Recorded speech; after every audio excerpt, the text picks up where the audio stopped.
I think what most people don't know about me is I was born in a really lower middle class family, and born in Texas. My dad was in the Air Force, and so I lived in 5 states by the time I was 6, and have very little memory of it.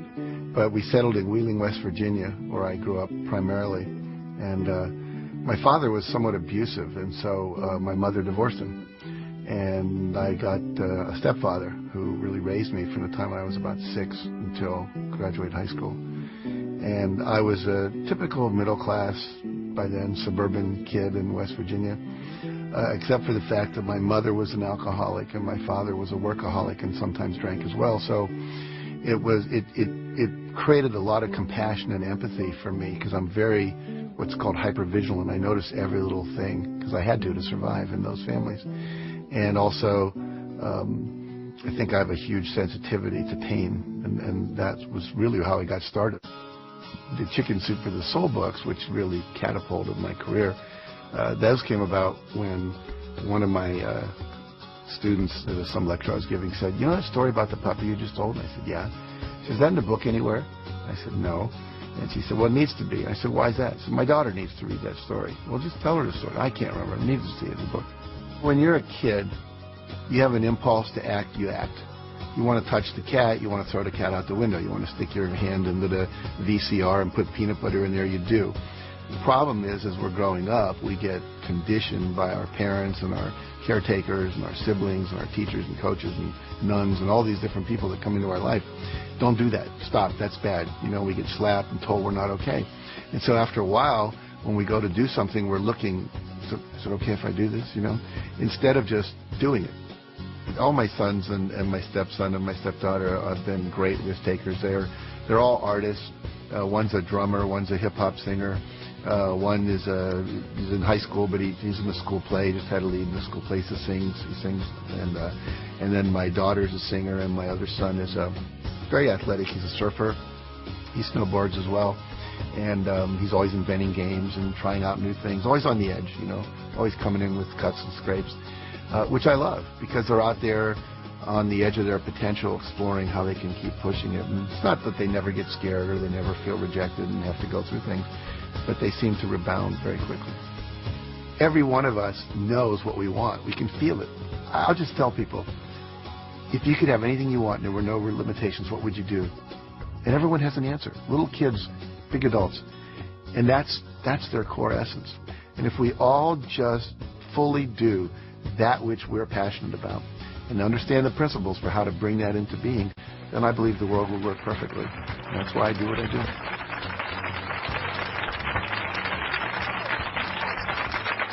Thank you.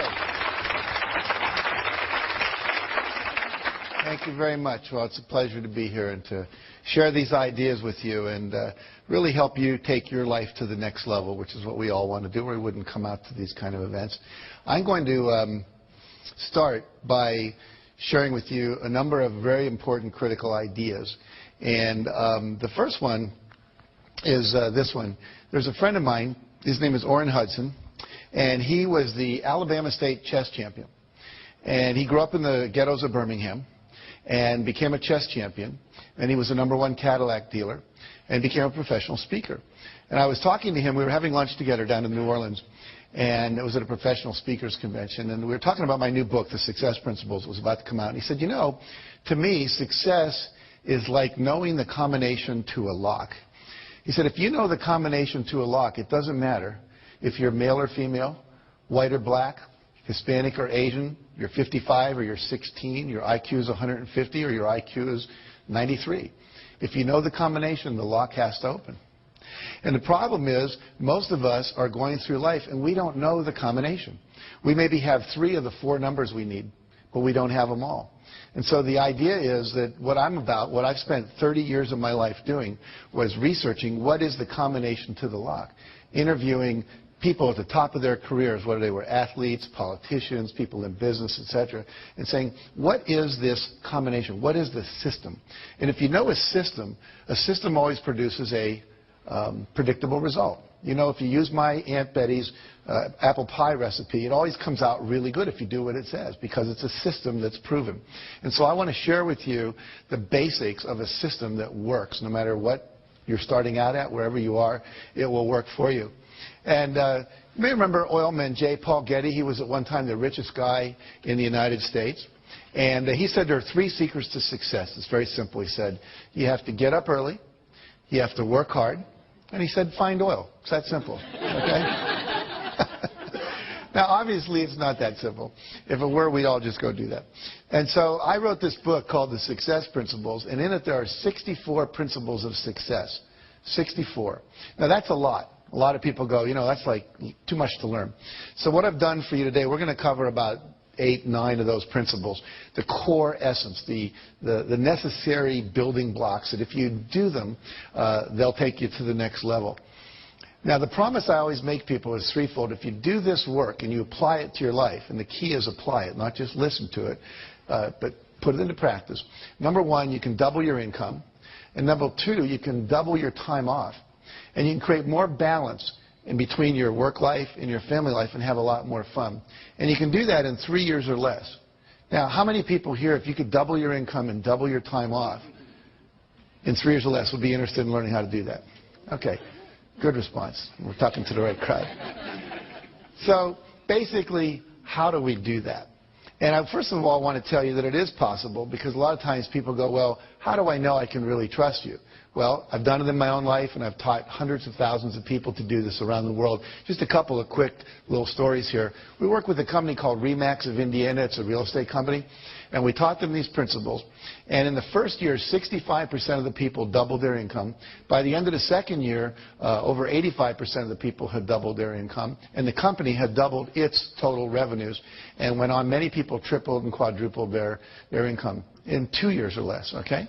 In my own life, here's one of my students, Scott Schilling. He said, I took your training, and I learned these principles. And literally, he said, I made 22% of my 365-day salary in just 2 days after working with you. Now, think about that. That's a fifth of his yearly income in 2 years. I mean, 2 days, rather. Look at my own life. I have a Guinness Book of World Records. I had 7 books appearing on the New York Times bestseller list on the same day. Stephen King was the only guy that had 6 before that, and he had done that book, The Green Mile, and it came out in 6 chapters. No one's ever done that since. Here's a check written to me for $1,130,328.35. It's the first check our publisher had ever written for $1 million. He actually put a smiley face in his signature, if you can look real. He was so happy to have to write that kind of check. And that represented 3 months of book royalties for the first Chicken Soup for the Soul books. And that year, Mark and I both made $6 million, my co-author, and I split a $12 million royalty on that. Now, I share that with you not to impress you about me, but to impress upon you if little Jack Canfield, who grew up in Wheeling, West Virginia, and who graduated from the half of the class that made the top half possible, can do this, then literally anybody can do it. It's not about brain power. It's about knowing the principles. Gravity always works. If I drop this, it always falls. It's never floated. Never had that happen in my life. And so if you know the principles, you can use them. Like we can make water flow downhill. All the drainage systems in your house take advantage of that. Gravity works. So what are the principles, again, that work for us? Now, Jim Rohn says you can't hire other people to do your push-ups for you. I love that quote. I can't hire. What's your name? I can't hire Robin to go to the gym and work out for me and have my muscles get more toned. I can't hire you to meditate for me and I'm going to get a higher consciousness. I can't hire you to do my planning for me at night so my day is more organized the next day. All the things I'm going to teach you are things that you have to do. They're things that no one else can do for you. There are things. You can delegate certain things in your life, but not your health care, not your meditation, not your exercise, not these principles and strategies that we're going to be learning here today. So the first principle, building on that, says you must take 100% responsibility for your life and your results. And what that means is you have to give up all blaming, all complaining, all excuse-making, all looking out at the world and saying, well, if the world were different, then I would be better off. Right now, we're all upset about the Chinese and the Indians are using more oil, which is sending the oil prices up, and we wish that wasn't happening. Some of you may love the president we have. Some of you may not. We go through all these things where we say, if it wasn't for that, if it wasn't for the war, if it wasn't for him, if it wasn't for her, if it wasn't for the economy, then my life would be working perfectly. But there's a little formula I learned that's very, very powerful, and it really is the basis of everything I teach. It says E plus R equals O. And what that stands for are the events in your life, you have a response to them, and that creates outcomes. And everything in your life that you experience, whether you love it or you complain about it, is an outcome of how you've responded to earlier events. For example, if I put $200 in front of you and you go out and party with it, a month later your net worth hasn't increased. But if I put that $200 in front of you, that's the event, your response is you invested, and then a year later maybe it went up to $250. So now your net worth went up. Same event, different responses. What's your name? Valerie. Let's say I say to Valerie, of all the people I've ever met, Valerie, you have to be the biggest idiot I've ever met in my life. Now, how many people think that would raise her self-esteem? No hands go. How many people think that make her self-esteem go down a little bit? Yeah. See, everyone that just raised your hand was not listening to the lecture called E plus R equals O. It's not what Jack says to Valerie. It's what Valerie says to Valerie when Jack stops talking. She might have said, oh, my God, the man's only known me a few minutes. How did he figure it out so fast? Right? Her self-esteem would go down. Or she might say, Canfield's only known me for a few minutes. He can't really know what I'm like. I'm sitting in the front row. People that sit in the front row are really willing to participate. I've got a good ego structure. You see me smiling at my jokes. Beside him, one of the more attractive women in the room probably can't keep his eyes off me anyway. Now, if he said that, which way would her self-esteem go? It would go up. See? So if she says that. So basically, it's not what people say to you. It's not what they do to you. The world's just out there worlding. It's not personal. And if you want a different outcome, because E plus R equals O is like 2 plus 2 equals 4, and if you're not happy with 4, you've got to change your response. The word responsibility means you have the ability to change your response to something other than what you're currently doing. And if you would do that, you would get a different outcome. Does that make sense? Yeah. So basically, we are responsible to change our behavior until we get the outcomes we want. And that's kind of an experiment. You never know if something's going to work or not. Maybe you're distant from your spouse and you try a new communication technique you learn in a workshop and it works. You go, ah, great. Or maybe you try and it doesn't work. Well, there's just about 500 more you can try. You know, you could read Men Are From Mars, Women Are From Venus, Children Are From Hell, one of those books. And just kidding. But, you know, there's so much out there, so many good techniques. And unfortunately, most people don't experiment with trying on new ones. Life should be approached as a huge experiment. And you just keep experimenting until you get it right. Okay? All right. We talked about that. So we'll go to this. E plus R equals O again. I want to give you a business example. A friend of mine during the first Gulf War was a Lexus dealer, and people stopped coming in to buy Lexuses. They were all watching CNN and CNBC and watching the war on TV. And plus, we were having a minor recession, so people were holding on to their discretionary income. So what happens was, he said to his staff, E plus R equals O. There's a war. People are watching TV. Our responses, we've been doing the same thing. Ads on the radio, ads in the newspaper, waiting for people to come in. Well, they're not coming in. We better do something different. We're not going to go out of business, but we're going to take a huge economic hit if we don't. So they tried 4 things, one of which worked. I'll tell you what that was. They said, if the people aren't coming to us, let's take cars to where they are. Okay? So they would go out with 5 or 6 Lexuses, and they would go to a party. What's your name, sir? Tom. They go up and say, Tom, what do you do for a living? I'm an investment banker. You're an investment banker. How's the investment banking business doing these days? Great. Doing great. What's he eventually going to ask me? What do I do? And I'm going to say I'm a Lexus dealer. And then I would say, have you ever driven a Lexus? Yes. Yes. Did you like it? Loved it. Loved it. You know, we have a new LS400 outside, never been ridden by anyone. It's got the new Nakamichi sound system, quadraphonic sound. It's got the tilt-back mirrors. It's got the new seats that have the air that comes out that can keep you warm or keep you hot, depending on what you need. Would you like to take a little spin with me, see what it's like? Great. So we go and we take a little spin in the Lexus. Now, you come back in. Let me ask you a question. How many of you have ever test-driven a new luxury car and then got back in your old car? You know that feeling? You were really satisfied until then. Well, they ended up selling over 60% of the people they did that with a new car within 2 weeks. Because they didn't wait. They tried something different.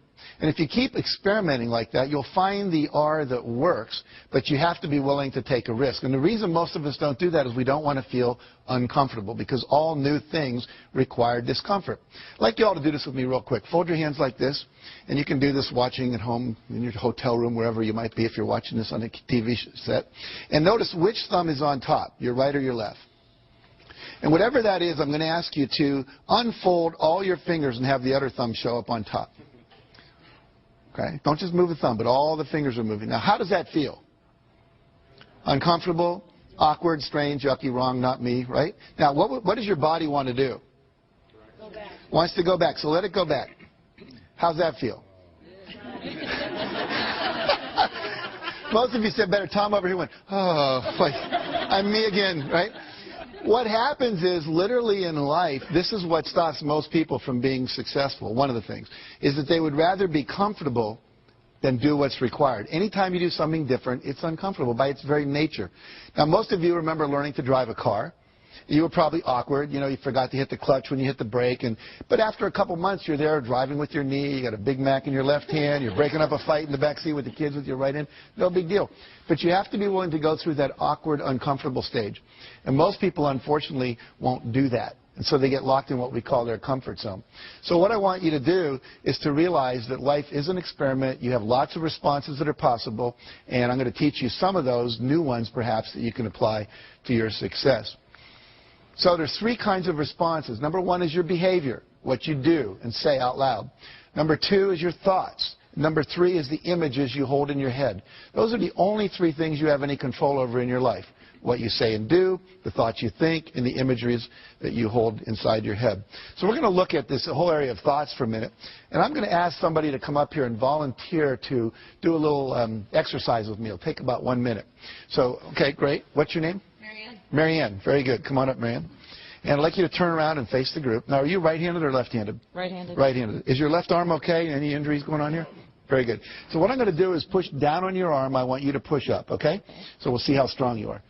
Very good. Now, you said your name was Marianne? Yes. So say, my name is Marianne, out loud. My name is Marianne. And then resist. That's a very funny last name. But that's so my name is Marianne. My name is Marianne. And resist, good and strong. Now I want you to make up a name that's not yours. My name is Margaret. My name is Joe. Any name at all. And just say it, and then I'll test your arm. My name is Kathy. Say it one more time. My name is Kathy. And resist. What happened to your arm? It went down. Was it as strong? No. No. My name is Marianne. Say that. My name is Marianne. And then say, my name is Kathy. My name is Kathy. And without any effort, it goes down. Now, see, when you lie, this whole set of muscles goes weak.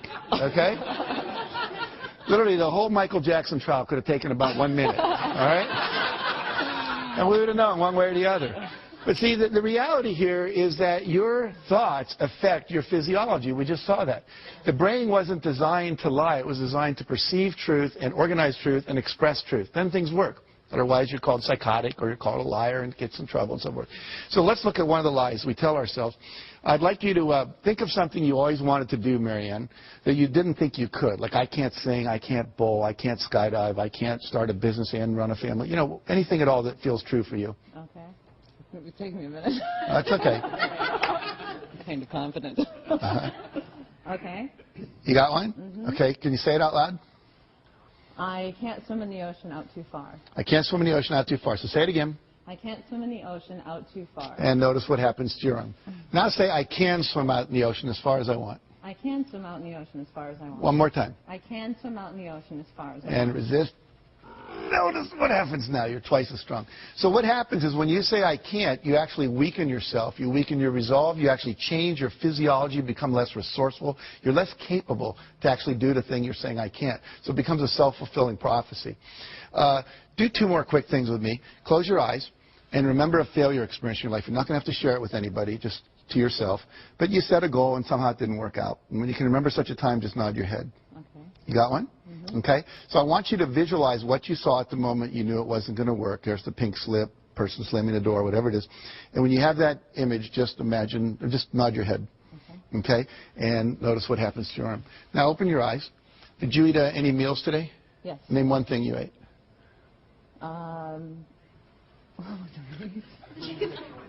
Chicken sandwich. Chicken sandwich. Okay, good. You brought your agent with you? Okay. A friend. All right. So now close your eyes and remember a time when you had a success experience. You set a goal and you achieved it and you were really proud of yourself. You remember such a time? Mm-hmm. And vision what you saw then. Make a real clear picture in your head of what you saw when you knew it was a success. Okay. And resist. No, it's really good and strong. I want you to do one last thing with me, and then we'll talk about what all this means. I want you all to look up at her, look at Marianne, and I want you to think a negative judgmental thought about her. Just make one up. I don't like you, you're an idiot, whatever. Okay? And give her that look parents give their kids when they're disappointed in them. And I want you to resist with all your strength. What happens to your arm? Can't do it. Now smile at her and send a positive thought. Wow, she volunteered in front of all these people to go up there with Jack. And resist. Can you feel the difference? Yes. So what happens here is when you say, I can't, when you lie, when you focus on your failures instead of your successes, and when you surround yourself with people who are judgmental rather than encouraging and empowering, it actually has a physical effect on you. So that's how powerful thoughts are. We see that our thoughts affect us and other people's thoughts affect us. So we have to be very careful where we place ourselves and who we hang out with and who we surround ourselves with. Give Marianne a hand for coming up here. Thank you very much. Okay. So partly here, we've just done this thing. This is called a kinesiology demonstration. Kinesiology is a fancy term for muscle testing, all right? And one of the principles here is you have to eliminate the phrase, I can't, from your vocabulary. I can't, I wish I were able to, I'll try. Those are all ways of saying I'm not capable. And they're very insidious, and it's part of our culture. I actually teach people to wear a rubber band, and if they say something negative about themselves, they just snap themselves when they're aware of it. Not like to really hurt yourself, but just to raise your awareness. In my company, if anyone says I can't or we're not able to, we can't get that done by Friday, you know, they'd say something like, well, we need 8 people to do that. Well, great, call the temporary agency. It can be done by Friday. And if they'd say something negative, it cost them $1. We'd find them. We'd put it in a jar, and at the end of the month, we'd give it to charity. Well, we stopped doing that after a couple of years because no one was doing it anymore, because the culture shifted because of that focus. Henry Ford said, whether you think you can or think you can't, either way, you're right. Why is that? Because if you think you can, you will try. And if you try, you're probably going to pull it off. And if you think you can't, you won't. And if you don't try, then you're not going to get it done at all. Make sense? Okay. Maddie Christensen was a kid I interviewed for our book. Imagine this picture. He has no leg from the knee down on this leg, no leg from the knee down here. 2 prosthetic devices that he's got. His right arm is just a normal prosthetic device, and his left arm from the elbow down is a prosthetic device with a lacrosse stick appended to the end. He is the pitcher on his Little League baseball team, and he can use that to catch the ball. His team, with him as the pitcher, went to the New York State Finals in Little League. He wrestles. He plays basketball. How many of you, if you'd been born with no arms past the elbow and no legs past the knees, would have thought that baseball was your career? But Maddie went for it. I can tell you story after story. I met a kid named Kyle Maynard last year. He wrote a book called No Excuses. We were over in Ireland together. He has no legs past the knees. He was the #2 wrestler in the state of Georgia his senior year in high school, and now wrestles for the Georgia State University Wrestling Club. Wrote a book on Oprah. He can type 150 words a minute with the stubs of his arms. He can eat with a spoon. I mean, he's the most amazing guy.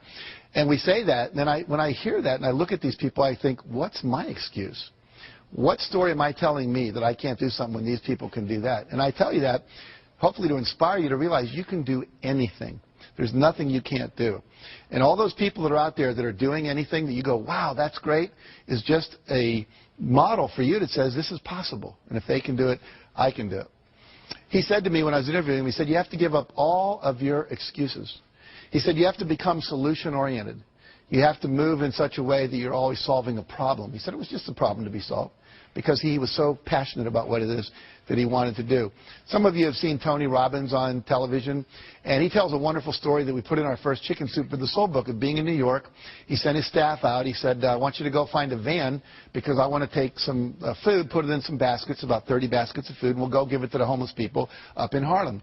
So they went out to rent a van. He came back a couple hours later from some radio interviews. There was no van. He said, where's the van? I said, Tony, there are no vans for rent in New York. They're all being used. It was Thanksgiving weekend. They'd all been rented up.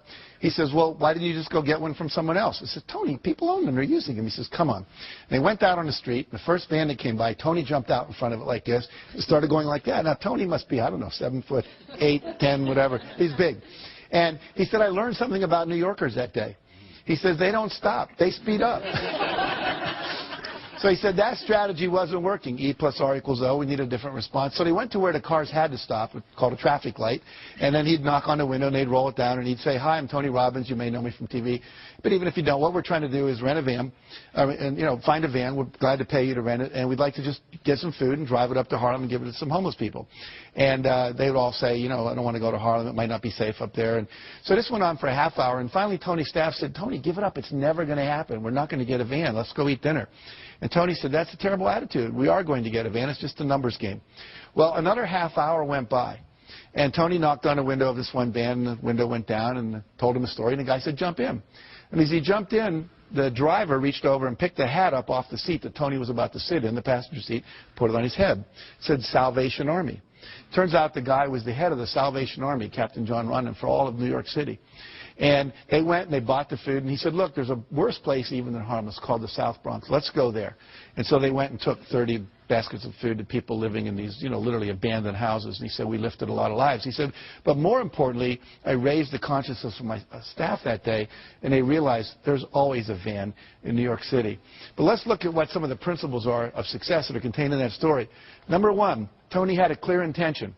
You must know exactly what it is you want. You have to have a goal. You have to have a vision. Number two, he had a positive expectation. He fully expected to get it. Pete Rose, the great baseball player, said, he was interviewed once, he said, when you go up to bat, how often do you expect to get a hit? He said, every time. He said, if I'm not expecting to get a hit, I shouldn't be standing there. And you don't always hit it, but you're going to come from that expectation level. He never gave up because he fully expected the result was going to happen. It was just a matter of time. Number three, he took action. Because a lot of times you have great ideas. I was just here today, a guy was talking about, we were talking about horseback riding, and he said, it'd be neat if they made those gel things they put in the feet to put on the saddle of horses, because your butt gets sore when you ride a horse.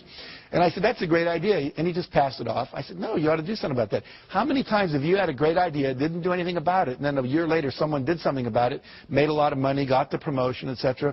So when you have the idea, the inspiration to act, it's time. Act. And you don't have to know it perfectly. You can drive from here to California, wherever you might be, assuming you're not in Hawaii, by going west. And what happens is that you don't have to see the whole route. You only need to see 200 yards ahead of you. At night, you can drive just with your headlights, and the headlights keep moving with you. And your goal in life is to, get in the game. You don't have to see the whole blueprint. You just have to see the next steps, the next steps, the next steps. And if you keep taking the next steps, eventually you get to where you want to go. Does that make sense? And then he persevered. He never gave up. Some people give up too soon. We were rejected by 144 publishers when we did Chicken Soup for the Soul. Most people don't know that. What if we'd have stopped after 100? Said, well, this isn't going to happen. I wouldn't be standing here talking to you today. We just kept on going until we got the result. It took us a year and a half to sell that book, but we sold it. Now, the last thing is called law of attraction. We believe that when you are vibrating at the level of 100% expectancy that you're going to get something, it's already a done deal. Piece of cake, no big deal. We're going to win this thing. We're going to get that contract. I'm going to make this thing happen. Then what happens is the universe literally responds. And we're going to talk about this a little more later. Now, who is the most perfect guy to come in a van for Tony? Could anyone be more perfect than the head of the Salvation Army who knew all the places in New York and was committed to doing this? Well, they had to wait for an hour because he wasn't there yet. See? So sometimes when you're doing this, you're putting on the vision of this should happen by this date. It's okay to set goals like that, but sometimes it takes a week longer, a year longer, whatever. But law of attraction says if you'll just hold the expectancy, like attracts like. If you say, I want to be a millionaire, but I don't know anyone that would ever teach me how to do that, or I want to buy a car, but I don't have any money, then what you're doing is saying, it's like calling up Domino's Pizza and saying, send me a pizza, and calling them up a minute later and saying, never mind. It's like, you've got to create the space mentally to hold this vision that you've got. And that requires expectation and then knowing that the perfect thing is on its way, just as it was in that situation for Tony. In the Success Principles, I write about a woman named Catherine Lonigan. Catherine Lonigan went off to college. She wanted to be a writer, and she took her first writing class, and she got an F. And she went to see the teacher and said, why did I get an F? He says, because you can't write. She says, well, I'm on a scholarship, here to be a writer. I came to be in the creative writing program. I was the editor of my yearbook, editor of my school newspaper. I wrote a play that was performed in high school. They told me I was gifted. I said, well, you're not. He said, if you stay in my class, you're going to flunk it. And if you flunk my class, you'll lose your scholarship. And she said, well, what do I do? He said, I'll make a deal with you. If you promise never to write again, just, history papers and stuff, but you're not going to try to be a writer, I'll give you a passing grade. You'll keep your scholarship, change your major. So she did. I called it, she made the deal with the devil. 15 years later, she's down in Texas. They're making a movie at the next town over, and down where she lived in Texas, people would show up at the gas station after it rained just to see the oil slick. It was kind of boring there. So she said, wow, they're making a movie. Let's go. So everyone drives over, and everyone's talking to the movie stars. She's talking to the writers, saying, what's going on? What's happening? And why are you interested in us? Why not the movie stars? Well, I always wanted to be a writer. And the guy said, BS. If you wanted to be a writer, you would have written. She said, I was told on good authority I couldn't write. He was a Harvard professor visiting our campus that year. He said, that's BS. He said, what I want you to do is go write something. send it to me. I'll tell you if you can write. I do it for a living. I know. So she goes and writes a book, sends it in to him. He sends it to an agent in New York, and they publish it. Her next book was called Romancing the Stone. The book after that, Jewel of the Nile. Both made into movies with Michael Douglas and Catherine Turner. So what's the deal here? 14, 15 years of her talent wasted because she bought someone else's evaluation of her. My friend Terry Cole Whitaker says she wrote a book called What You Think of Me Is None of My Business. You know? Do not let other people's evaluations of you control you, okay? It's just an E. Your response is, thank you very much. You keep pursuing your passionate dream, okay? Now, another principle is you've got to drop out of the Ain't It Awful Club. What does that mean? It means you have to surround yourself with positive people. We saw when Marianne's arm went down up here when you all did negative thoughts about her. And how many of you, think about this, where do you spend your time? Is it with positive people or is it with negative people? You have to be very careful about where you put yourself. Jim Rohn said, again, you're the average of the 5 people you spend the most time with. Who do you spend the most time with? They're a mirror back to you at what level your life is actualizing at. If your friends are victims and their lives aren't working and their marriages don't work and they're not making money, that's a reflection back. If you're working out with people and hanging out with people that are at a higher level, then that's a reflection back. And what I teach people is always try to get with the people that are the next level up. You're making $50,000 a year, you want to make $100,000, find some people making $100,000 and spend some time with them, however you have to do that. You know, if you want to be more spiritual, go to some spiritual retreats where spiritual people hang out. Get in their space, learn what they do, how they think, etc. We had a story in the second helping of Chicken Soup for the Soul. Carl Coleman's driving to work when his car collides with another woman's car, and they get out, and she's crying, and he's like relieved. This is a minor fender bender. Why are you crying? She said, you don't understand. This is a brand new car, 3 days from the showroom. How am I going to explain this to my husband? He said, well, I'm really sorry about that, but we need to get your registration, your driver's license, your insurance record, so we can, you know, exchange that data so we can file our accident reports. So she goes in the glove compartment of her car, opens up the manila envelope, and everything's in. And on top of that, there's a message written in handwriting by her husband, and it said, in case of accident, remember, honey, it's you I love, not the car. See, the women all go, oh. The men are thinking, yeah, right, I don't know about that. But why do we all go, oh? We all go, oh, because that's what we want in life. We want someone to love us more than anything else, especially things, vases that have been in the family for 3 generations, the white carpet, your special sweater, whatever. And when we know that we're loved unconditionally, then you feel safe. And when you feel safe, you get creative. And when you get creative, you come up with ideas that can quantum leap your success. So that's why it's so important. Number 2, success principle, that's really the core principle here, is decide what you want. You can't get from here to there unless you know where here is and there is, right? If you have a GPS system in your car, all you have to do is type in the address. It knows where you are from the satellites in the sky, and it plots a course. Your brain works the same way. The problem is, according to the research, less than 10% of Americans have written measurable goals for the year. In some cases, I've been in the companies where less than 3% of the people did. Less than 10% of high school students are ever taught how to set a measurable goal. This is a failure in our education system. You know anyone that got divorced because they didn't know the 7 exports of Brazil or the 5 causes of the Civil War? No. But they didn't know the communication skills. They didn't know how to set goals for their relationship. So many things we're not learning in our education that we now need to learn in these kind of courses. General Wesley Clark, who I interviewed, said, it doesn't take any more effort to dream a big dream than it takes to dream a small dream. So if you're going to decide what you want, go for what you want, not what you think is possible. Most people hone down their dream because they can't see how they can do it. And I'm saying to you, dream as big as you want. In fact, big dreams are exciting. Big dreams attract big people. If Martin Luther King said, I'm going over to the supermarket in Mississippi, I don't think a whole lot of people would have gone down there with him. But when he said, I want to end racism in America, that was a big dream and it inspired a lot of people to want to play at great personal sacrifice to themselves because it was big enough and worth doing. Walt Disney said, if you can dream it, you can do it. Which means that you're never given a dream that comes out of your own desire place that isn't something you have the capacity to fulfill. You may have to learn some new skills. You may have to partner up with some people. You may need to learn some, how to access some new resources along the way. But all of that is possible if you'll simply dream the big dream. Because the dream doesn't come unless the capacity to achieve it comes with it. Does that make sense? Okay. So trust your dreams. Now, there's 7 dream categories or vision categories that you need to focus on to create a balanced and fulfilling life.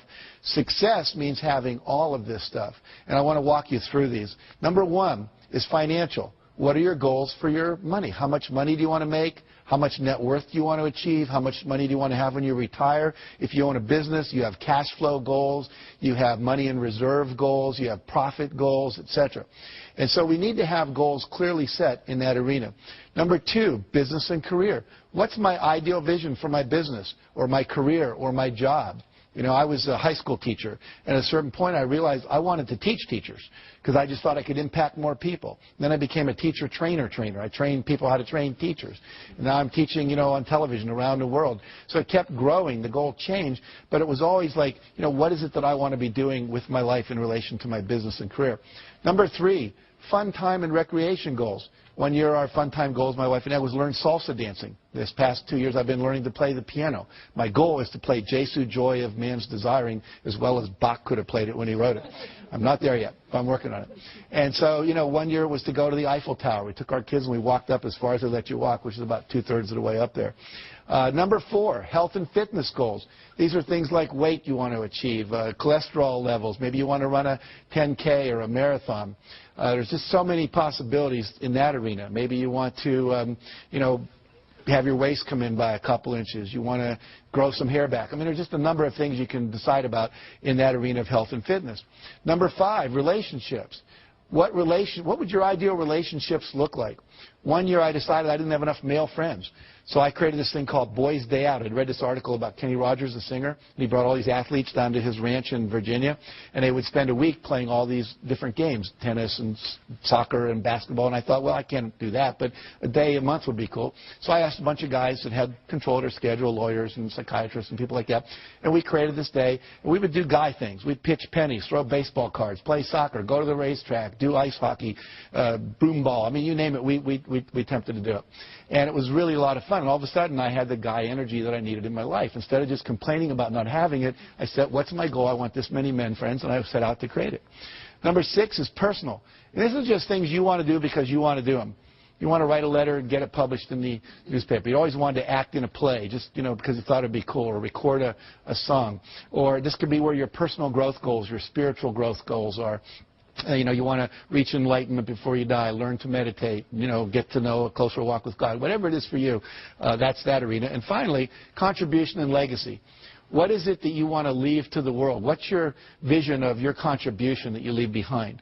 You know, we've planted over 1 million trees through our work we do. We've given over $3.5 million in the last couple of years to all kinds of charities, limbs for kids that have lost them, child abuse prevention, so forth and so on. So we picked 5 or 6 areas, and we said, we want to make a difference there. Habitat for Humanity, we built some houses and so forth. So what is it you want to do? Pick one thing in your vision and go for it. Now, if you had success in all these arenas of your life would be balanced, your life would be fulfilling. And here's the neat thing. Nobody can tell you what you should want in any of those areas. It's what you want, not what your mother, your wife, your pastor or anyone else says you ought to have, but what do you really want to achieve in your vision? And I usually ask people to look 5, 6 years out about that. You can look farther if you want. And then to write down, you know, all the details, like you're putting in a purchase order to God, okay? All right. Create a breakthrough goal. This is a thing you want to do where you create a goal that's going to quantum leap your career. So something that if you, like, wrote a best-selling book, that would be a quantum leap goal. Had your own radio show, that would be a quantum leap goal. Opened up China as a market, that would be a quantum leap goal. And it's a goal that would not be like a 5-yard play, but like a 50-yard pass play on the first down. And so what you're going to do is set that goal. And here's some examples of past clients of mine. Create a $10 million revenue stream through internet sales. Create my own 30-minute talk show. Get our products sold on QVC. Secure a $10 million line of credit for their company. Teach a weekly holistic health class for the public. And become a wellness coach for a major corporation instead of continuing being a doctor on call all day. And what you do is with your breakthrough goal, once you've decided what that is, you do something we call the rule of 5. Write your goal on your business card and carry it like I carry mine in my wallet at all times. And then once you've done that, every day you're going to do, this for this year, it says, I'm joyfully celebrating 15,000 people having completed the Canfield Success Principles coaching programs. What that allows me to do is have you all give value without me having to leave my house, see? And that's a breakthrough for me, so I could travel less, be home more, etc. And with the breakthrough goal, we say the rule of 5. That means every day you do 5 specific concrete actions to move that goal forward. You're not going to do that in all 7 arenas of your life. It's just too time-consuming. But if I wanted to be a best-selling author, then maybe I write for so many minutes. I do some interviews each day. When we brought out Chicken Soup for the Soul, we sent out 5 free books every day to people that could promote that book. One day we couldn't think of anyone to send it to. We sent it to the O.J. Simpson jury, and we gave them each a book. And about 5 days later, they're all walking into court carrying Chicken Soup for the Soul. And the cameras were all going, made national news. And so if you just do something every day toward that goal, there's something called the law of probabilities, which says the more things you try, the more likely one of them will work. It may not all work, but if you only try 2 things, the law of probabilities is not on your side. Try 100 things, one of them is likely to hit. Does that make sense? Okay, good. Mentioned we did that. And this book, which was rejected by, what? I told you, over 144 publishers, went on to sell 10 million copies in 41 languages because we did 5 things every day. We did not hit a bestseller list until 14 months after the book came out. 14 months. And most people would never sustain it that long. And it was kind of like the universe tests us, I think. How committed are you? How badly do you really want this? And if you go for it and do the rule of 5. Bill Bradley was a great basketball player, played for the Knicks. He was All-American at Princeton. In high school, he was an All-American. Every day, he'd find 5 spots on the basketball court, and he would have to shoot 15 in a row before he would go in. And sometimes he'd be out there 2 hours after everyone else had showered and gone home. He did that all through college, all through his professional career. What happens? He goes on, becomes NBA Hall of Famer later, senator from New Jersey, because he was willing to prepare. You have to be willing to do the work as well as dream the dream. The third thing says unleash the power of goal setting. So now we got this vision, things we want, but we have to get and turn them into objectives. And they have to become measurable in time and space. And the key words here are how much by when. I want a big house. Well, what's big? For some people, it's 4,000 square feet. For Bill Gates, it's 35,000 square feet. It's a real different definition of what big is. And by when do you want it? Well, I would like it by June 3rd, or 2007, or I want it by January 5th, 2010. Be very specific. And we said it may not show up exactly then, but the more specific you are, your brain will figure out what has to happen to get it to happen in that time frame. So here a person says, I'd like to increase my income. They're better off if they say, I will earn $200,000 by 5 p.m. December 31st. I'd like to spend more time with my husband. Well, I will take 3 long weekend vacations and 1 2-week vacation with my husband by November 30th at 5 p.m. Much more specific. Now the brain knows what to do, okay? I'd like to spend more time with my wife. I'll take ballroom dancing lessons with my wife for 12 weeks from September 21st to December 21st. As soon as we get specific, there's a part of your brain that starts calculating what to do. If you call a travel agent and say, I want to go on a trip, what's the first thing they ask you? Where do you want to go and when do you want to go there? And until you tell them that, you're stuck. And your brain works the exact same way, that little GPS system. I'm going to lose weight and get fit. Needs to be, I'll weigh 190 pounds or 140 pounds by a certain date. Make sense? Again, less than 10% of Americans do this. And guess what? 10% of Americans own 90% of America. And guess what? They're the same people because they're clear about what they wanted, clear intention. All right. Next area is images. We now know that your body cannot tell the difference between a real event and an imagined event. Okay? If I were to have you close your eyes and imagine you were standing in the middle of a very small terrace on top of the tallest skyscraper in the world, you'd start to have queasy stomach and your hands would sweat because your body would really think it was there, even though you were safe in this room. Now, we can use that principle to our advantage to create success by using this power of visualization. And here's an example. One basketball team at Ohio State University, they took and they said, we want 1/3 of you, they all had equal foul shooting records, to not touch a basketball for 30 days. The other third, we want you to go out and practice basketball every day for a minimum of a half hour, preferably an hour, shooting foul shots for 30 days. And the third group, they said, we just want you to close your eyes and visualize shooting foul shots. Don't touch a basketball for 30 days. And guess what? First group, as you'd imagine, showed no improvement. Second group, practicing for 30 days, they get 24% improvement. And the third group that only did it in their mind got 23% improvement when they brought them back to the court and had them practice. So what happens here? I wish there would have been a fourth group, right? Practice and visualize would have probably got up in the 30 or 40% improvement level. But what this tells us is simply by visualizing your goal as already completed, by seeing it nothing but net every time, the body starts to respond and adjust itself to create the result. So one of the great success techniques is people that are super successful are often called visionaries, and the reason is they close their eyes and they see the future. You create your future by envisioning it. Okay? And I recommend you do that every day at least twice, once in the morning when you get up and once before you go to bed. They did a study at NASA where they took astronauts and they had them wear concave lens goggles, which meant you see the world upside down. Imagine trying to negotiate relationship with me and I'm hanging from the ceiling and my right's my left. It'd be pretty complicated. These goggles had no peripheral vision and they had to wear them 24 hours a day for 30 days.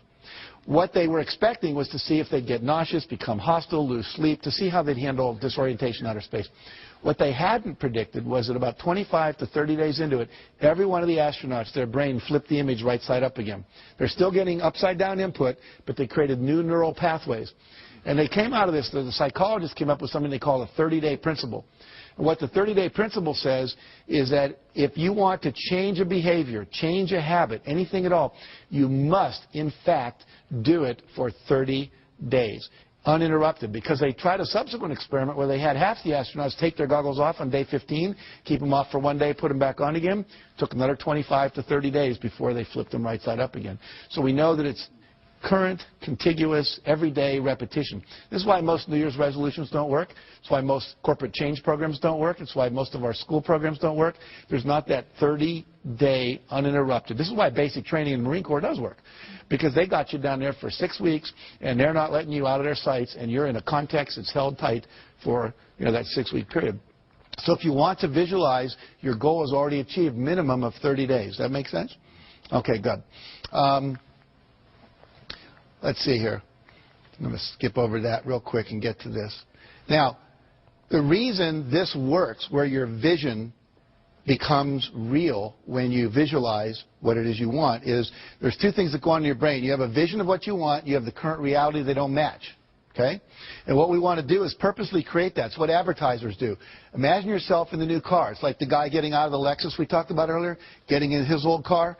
The vision of what's possible no longer matches the reality, and that creates a little dissonance or structural tension in the head, which we call motivation, which says, I want that. Until he had that, there was no motivation to do anything different.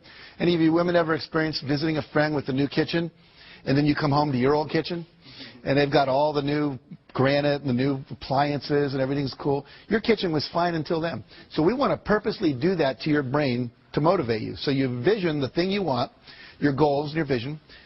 You hold that in your mind every day for about 10 minutes in the morning, 10 minutes at night. If you have 10 goals, you can cycle through them. I put mine on 3x5 cards, read them, and I close my eyes, see the vision as if it's already accomplished, see the car I want, the program happening in Singapore that we're doing, whatever. Then I go to the next one. I just keep cycling through the cards until I go through all of them. What happens then is you get a perceptual shift. You start to see things in your environment that were always there that can help you never saw before. You get expanded creativity. You start noticing that the things that you want, you wake up in the middle of the night, you're in a shower, you start going, oh, that's how we can do it, that's how we can do it, that's how we can do it, that's how we can do it. And unfortunately, most people aren't having those kind of breakthrough ideas because they're not holding the vision. The third thing that happens is you have increased motivation. You'll find yourself doing things just out of nowhere, boom, you get up and you do something, like volunteering. Sometimes people do. That's not like me, but you just do it because you've been holding this that creates it. Now, what happens is that then creates the action that you need to have for the result to occur. Now, I want to show you how this perception shift occurs because this is magical. There's a sentence up here, and we're all going to read this on the count of 3 out loud, if you would. 1, 2, 3. Finished files are the result of years of scientific study combined with the experience of many years. Very good. Now, I'm going to put that back up, and we're going to time 10 seconds on my clock here. I want you to count the number of times the letter F appears. How many Fs are there in that sentence, okay? And when you do this, keep it to yourself. Don't say anything out loud, all right? So here we go.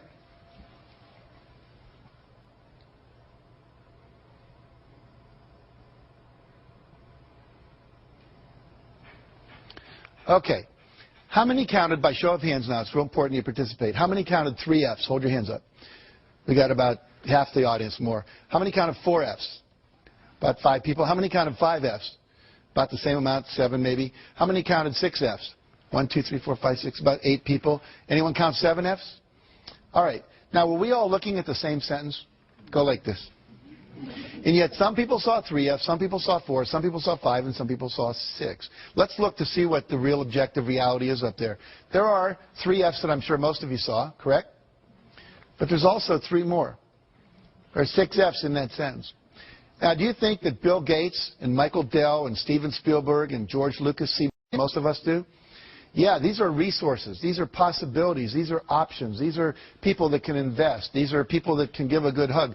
When you visualize what it is you want, it opens up your perceptual filter to let in more information. Right now, you're not aware of what you're feeling in your right foot, but as soon as I say it, you can all feel it. It was getting filtered out by a part of your brain called the reticular system.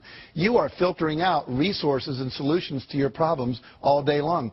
And the only reason you're filtering them out is because you've not had an image in your head that you are going to solve those problems and get those results. Once you do that, it programs this part of your brain called the reticular activating system to open up and let in more resources, to let you see. You'll only see enough to match your vision. If you think you're a $100,000 a year person, you're going to see just enough to make you $100,000 a year. If you think you're a $300,000 a year person, you're going to see just enough to do that. Your perception is controlled by your beliefs and your goals, okay? So it's critical that we change all that. Now, let me give you just a couple more principles. I'm going to kind of speed through these like the last 500 years of European history, you know, when the last lecture you had in college. But I want you to get the whole model here because it's important. So we've got a vision. We've taken 100% responsibility. We've got some goals now. We've made them measurable, okay? We're now visualizing those goals every day. The next thing that needs to happen, I'm going to demonstrate by giving away something here. So if I can find it right here. Okay, I have a book here. It's my book. It's called The Success Principles. And I've sweetened this by putting as a bookmark a $100 bill. Okay? That's real money. And I'm going to give this away to someone here in the audience to illustrate the next principle. Who would like this? Okay. Marianne, good job. Now, what did only 5 people in this whole room do that no one else did? They got off their butt and they took action. And so the next principle is you must take action. When you start visualizing your goals and this GPS system comes in, you're going to start getting little roadmaps, and we call them inspired actions. You're going to start getting inspirations to act. You must act on them. I've had people, sometimes nobody gets out of the audience, and then I'll ask them, how many of you thought maybe what you ought to do is get out of the audience? And like half the hands go up. I'll say, what stopped you? I didn't want to look like I needed it that much. I didn't want to get up there and have me be wrong and look foolish, you know. I didn't want to, like, get there second. I thought maybe you weren't really going to do it. I'd look like an idiot, you know, whatever. They have all kinds of excuses. Those are the same excuses they use in their life not to take action on their dreams. So you must take action. But here's the problem, or the challenge. Not every action is going to work. Goes back to E plus R equals O. We have to experiment, right? So if not every action is going to work, you have to take action, and then you have to assess, did it work? And here's the next principle. Ask for and respond to feedback. Ask for and respond to feedback. Let's say that I was married here. What's your name again? Valerie, yeah. So Valerie and I were married, right? And what I would do every week if we were husband and wife is I would ask her, on a scale of 1 to 10, how would you rate the quality of our relationship? Anything less than a 10 gets a follow-up question. What would it take to make it a 10? If we were in business and I was a vendor and you were a client, I'd say on a scale of 1 to 10, how would you rate the quality of our product or the quality of our service or the quality of our delivery? And anything less than a 10 gets a follow-up question. What would it take to make it a 10? That gives me directive feedback on how to improve. Why don't most people ask that question in life? Anyone know? They're afraid of the answer they're going to get. Here's what I want you to get. Everybody in your life, if I'm married to Valerie, her mother knows, her sister knows, the women down at the shop where she shops know, the women in the salon know that she's not happy with me. I'm the only one not in on it. And I'm the only one that can make it better. Isn't that absurd? So asking for feedback is a really critical thing. Asking is a critical principle, period. If I want more, I have to ask other people, participate, support me, be my mentor, be my coach, buy my product, whatever it is. And again, most people don't ask for what they want. And the fear there is fear of rejection. I want to talk about rejection. If I ask Valerie to have dinner with me afterwards and she says no, Most people go, woo, Jack got rejected in front of all those people and on television and oh my God. But see, let's look at it. Did I have anyone to eat dinner with before I asked Valerie? No. Did I have anyone to eat dinner with after I asked Valerie? No. Did my life really get worse? No, it stayed the same. See, if I apply to Harvard and don't get in, I wasn't in Harvard before I applied, I'm not in Harvard after I applied. And as one of my friends pointed out recently, you spent your whole life not going to Harvard. You know how to handle that, right? It's not that difficult. So you have to be willing to ask. You have to reject rejection. And then the other key, after you respond to the feedback and get the feedback, is you've got to persevere. You never, ever, ever, ever give up. 144 publishers said, no, we're not interested in Chicken Soup for the Soul. We didn't give up. I had a friend who wanted to be a chiropractor up near Pebble Beach, California, and he went to the Chiropractic Association and said, you know, would you help me open my office here? And they said, no, we really don't want any more chiropractors here. We're going to recommend you go somewhere else. We have one chiropractor for every 8 people. He said, well, I really want to be here. So he ignored them. Remember, what you think of me is none of my business. And he went out, and he literally knocked on doors for 6 months. Knocked on 12,500 doors, talked to 6,500 people, and asked 4 questions. You know, should I name my office this or this? Should I put it over on this side of town or that side of town? If I wanted people to come in before or after work, if they had a 9-to-5 job, would I be better open 7 to 9 or 5 to 7? And finally, he said, what newspaper should I advertise in? And lastly, he said, if I do an open house, would you like an invitation? 6 months later, he opened his office. His first month in practice, young kid, still in his 20s, out of chiropractic school, made $72,500 net profit. He netted over $1 million that year. Now, what did he do different than most people? He went out and he engaged people. He asked them, would you like to come? Would you get involved with me? I was giving this talk, and a guy came up to me and said, you know, I've been coming to this church where I was talking to. He said, for 15 years. And now you're telling me about this guy. You know, he came and he knocked on my house. And I talked to him. And I didn't need a chiropractor for 5 years. And then once I had an accident at work, and he said, I still had his card on my bulletin board in the kitchen. And I went to him. Because you know him. See, we do business with people we know. Okay. So never, ever, ever give up. Ever. Ever. Ever. Now, another principle. We'll start to wrap this up here. It's never too late to start. Some of you are sitting here or you're viewing this and you're going, but I'm too old. I want to tell you 2 quick stories. Helen Klein, at the age of 55, her husband comes to her and says, I want to train to run a 10K race. That's about 6 miles. She said, are you crazy? We're in our 50s. He said, no, I want to do it. Why don't we just run around the backyard? Now, their backyard was about 3 times bigger than most of our backyards, but it wasn't a ranch or anything. They ran around, and they just dropped dead almost at the porch in the back. And she said, I was so disgusted with myself, I decided the next day I would either walk or run around twice, the next day 3, the next time 4 times. She just kept adding 1 lap every day. Then she started doing it around the block, and she would add a lap every day. Well, in 6 months, she got to the point where she could run a 10-mile race, and she entered it. Now, I met her when she was 83. She was getting an award at the same place I was in California. And she had just finished running a 100-mile marathon.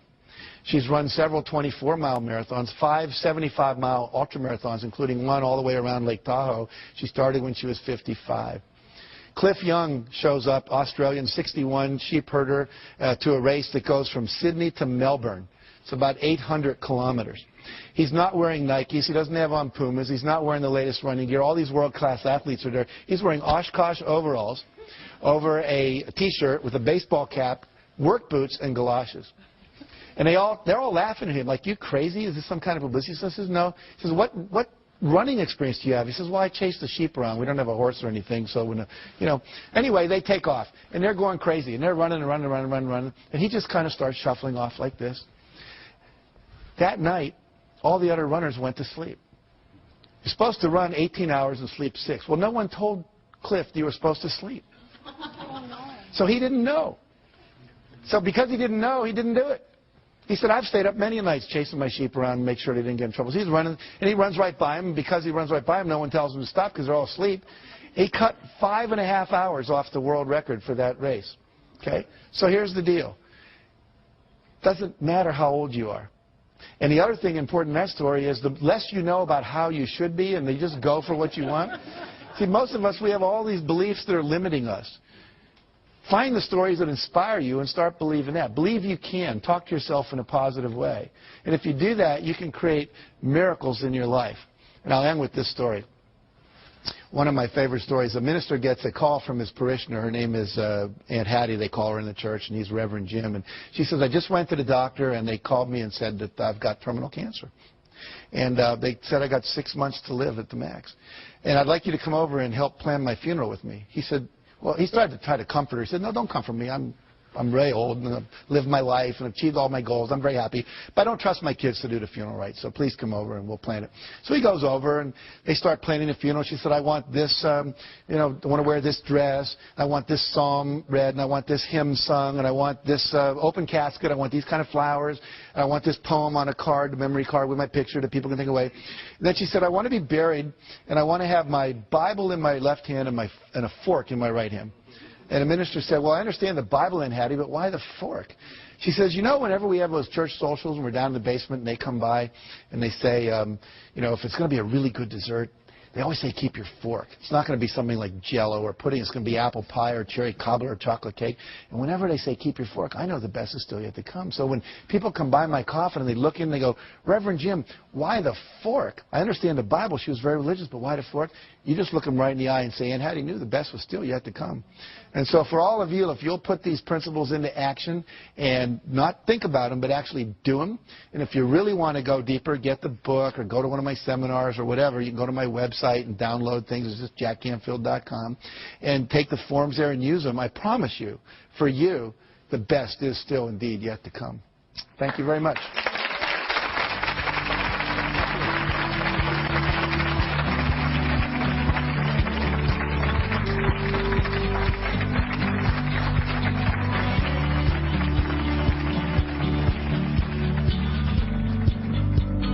You've got goals. You got a vision of what you want. To get from where you are to where you want to be, you're going to have to take some steps, and a couple of those may be uncomfortable. And so what? You can either sit there and justify where you are and rationalize, and I love the word rationalize, they're rational lies to justify your current reality, or you can do what's necessary to create what you want. And the people that create what they want tend to be happier, tend to be more fulfilled. Which do you want? I pick happy.